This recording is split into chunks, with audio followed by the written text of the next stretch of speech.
जागतिक आदिवासी दिनानिमित्त आज नाशिक येथे आदिवासी तडवी भिल्ल समाजाचा मेळावा काँग्रेस विधिमंडळ पक्षनेते आमदार बाळासाहेब थोरात व नाशिक पदवीधर मतदारसंघाचे आमदार सत्यजित तांबे यांच्या प्रमुख उपस्थितीत संपन्न झाला। कार्यक्रमाची सुरुवात भारतरत्न बिरसा मुंडा, डॉक्टर बाबासाहेब आंबेडकर, छत्रपती शिवाजी महाराज यांच्या प्रतिमा पूजन करून करण्यात आले।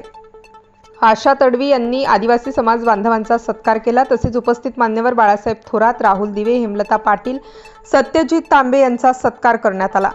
बाळासाहेब थोरात तुम आगे बढ़ो, भावी आमदार राहुल दिवे तुम आगे बढ़ो असे घोषणा आदिवासी समाज बांधवांकडून देण्यात आली। उपस्थित सर्वांना आदिवासी दिनाच्या शुभेच्छा दिल्या। या प्रसंगी महाराष्ट्र काँग्रेस कमिटीचे सचिव राहुल भाऊ दिवे, काँग्रेस कमिटीच्या प्रवक्त्या हेमलताताई पाटील, माननीय नगरसेविका आशाताई तडवी, पूजाताई नवले, आमदार बाळासाहेब थोरात, सत्यजित तांबे यांच्यासह आदिवासी बांधव उपस्थित होते। अत्यंत स्नेह कार्यक्रमाचा घेतलेला आहे आणि म्हणून मी असं 70 पॉईंटचं या ठिकाणी आयोजन करतो। आज खास करून या कार्यक्रमाला उपस्थित आदरणीय बाळासाहेब थोरात साहेब,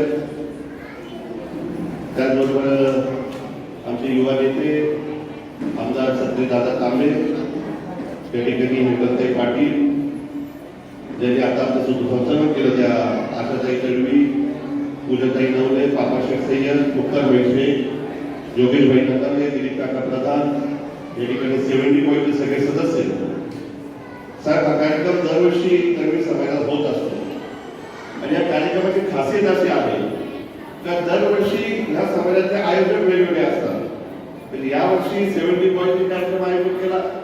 मागच्या वेळेस लतीबाई तडवी त्यांच्या ग्रुपनी कार्यक्रम आयोजित केला। त्याच्या अगोदर आशाताई तडवी त्यांच्या महिला सदस्यांनी कार्यक्रम आयोजित केला आणि हा सगळा कार्यक्रम होत असताना दिवसभर लहान मुलांचे डान्स असतील, गुणवंत विद्यार्थी सत्कार असेल, एक वेगवेगळ्या स्वरूपाचा असा कार्यक्रम या समाजात घेत असतो। मला आनंद वाटतो की आपला जो काही तडवी समाज आहे याची सगळ्यात महत्वाची जमीची बाजू जर कुठली असेल हा संपूर्ण समाज एक संघ आहे, एक संघटित आहे। मग तो नाशिकला राहणारा तडवी समाजाचा कार्यकर्ता असतो, जळगावला राहणारा असतो, भुसावळला राहणारा असतो किंवा मुंबईला राहणारा असतो, जेव्हा जेव्हा समाजाचा प्रश्न असतात, जेव्हा जेव्हा समाजाचा कार्यक्रम असतो तर सगळ्या महाराष्ट्रातून जिथे जिथे तडवी समाज असेल हा सगळ्या गुणागोविंदाने एकत्र होत असेल। या समाजाबद्दल साहेब तुम्हाला एक खासियत सांगतो की या समाजामध्ये सगळे मुलं, फक्त मुलंच नाही तर मुली सुद्धा मुलांसारख्या तेवढ्याच चांगल्या शिकलेल्या आहेत। म्हणजे आशाताई चौधरी घ्यायचं झालं तर आशाताई व्यापारी बँकेत कामाला, त्यांची बहीण आहे लहानी त्या स्टेट बँकेत कामाला, त्यांचे मिस्टर सेंट्रल गव्हर्नमेंटमध्ये, त्यांच्या बहिणीचे मिस्टर रेल्वे पोलीसमध्ये, भाऊ डेंटल डॉक्टर, म्हणजे असे सगळेच तडवी समाजाच्या मुली आज कोणी डॉक्टर होताना दिसतात, कोणी इंजिनियर होताना दिसतात, कोणी सेंट्रल गव्हर्नमेंटमध्ये, कोणी स्टेट गव्हर्नमेंटमध्ये, कोणी पोलीस खात्यामध्ये, हे सगळे तडवी समाजाचे लोक प्रगती करत आहेत। आणि प्रगती आपल्या सगळ्याचं लक्षात आला असेल तर ही प्रगती आपली कशामुळे झाली तर डॉक्टर बाबासाहेब आंबेडकरांनी तडवी समाजाला एसटी समाजात घेतलं आणि त्या संविधानाने आपल्याला सगळ्यांना ताकद दिली। आपल्याला शुभेच्छा देण्यासाठी खरं आलेलो आहे। आशाताई तडवी या खऱ्या अर्थाने आमच्यामध्ये आणि तडवी समाजामधला दुवा आहे।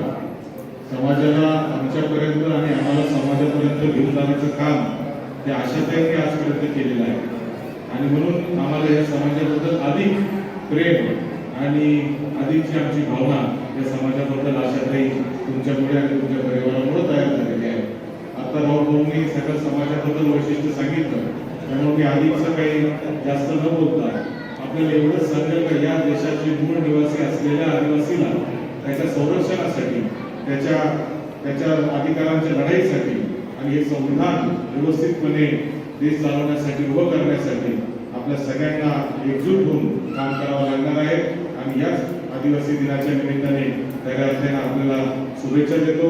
आपला समाज अतिशय उच्च शिक्षित समाज आहे असं आता राहुल भाऊंनी त्यांच्या भाषणामध्ये सांगितलं आणि आपल्या समाजातले मुलं मुली येणाऱ्या काळामध्ये अजून उंचीवर जावे, अजून त्यांना नवनवीन संधी निर्माण व्हाव्या आणि मुख्य प्रवाहात या देशाच्या आपल्या समाजातले मुलं आणि मुली यावे, हीच आजच्या या आदिवासी दिनाच्या निमित्ताने आपल्याला शुभेच्छा देतो। समाज वेगळा कसा आहे, सुशिक्षित कसा आहे, ठिकाणी काम करून कष्टानं समाजानं कसं विशिष्ट स्थान समाजामध्ये मिळवण्याचं काम केलं हे कौतुकानं कायम सांगितलेलं आहे, ही वस्तुस्थिती आहे. अशा महिला सुद्धा कार्यकर्ते म्हणून मी कायम पाहिलं, धडपड त्यांची पाहिली आहे. नगरसेविका म्हणून सुद्धा काम करत असताना प्रामाणिकपणे काम करण्याची पद्धत त्यांची पाहिली आहे. आणि त्यांनी आजच्या ह्या कार्यक्रमाचं आयोजन केलं, अशा महिन्यात आयोजन केलं, म्हटलं आम्ही लगेच तयार झालो, प्रसाराने आपण जाऊन घेऊया. खरं आदिवासी दिन साजरा करत असताना एक गोष्ट लक्षात घेतली पाहिजे की हे सगळं जीवनामध्ये आपल्याला असेल तर ते जो पूर्वगामी विचार शाहू फुले आंबेडकरांचा आहे त्या विचाराच्या वाटचालीतून आपल्या सगळ्यांना मिळालेला आहे. भारतरत्न डॉक्टर बाबासाहेब आंबेडकरांनी आपल्याला राज्यघटना दिली, महात्मा गांधींनी स्वातंत्र्य दिलं आणि भारतरत्न डॉक्टर बाबासाहेब आंबेडकरांनी आपल्याला राज्यघटना दिली. ही राज्यघटना आहे, तिच्या समतेचा अधिकार, समान अधिकार आपल्या सगळ्यांना मिळाला. गरीब असू नये तर श्रीमंत असू, समान अधिकार आहे. तिच्या पुढे व्यक्तीला कोणत्याही भारतीय नागरिकाचा फरक केला जात नाही. महिला आणि पुरुष हा सुद्धा फरक नाही. असा मोठा अधिकार देणारा जगातली सर्वश्रेष्ठ काही गोष्ट असेल आज तर ती आपली भारताची राज्यघटना हे तुम्हाला या निमित्तानं सांगेल. स्टार न्यूज साठी मोहसिन पठाण, नाशिक.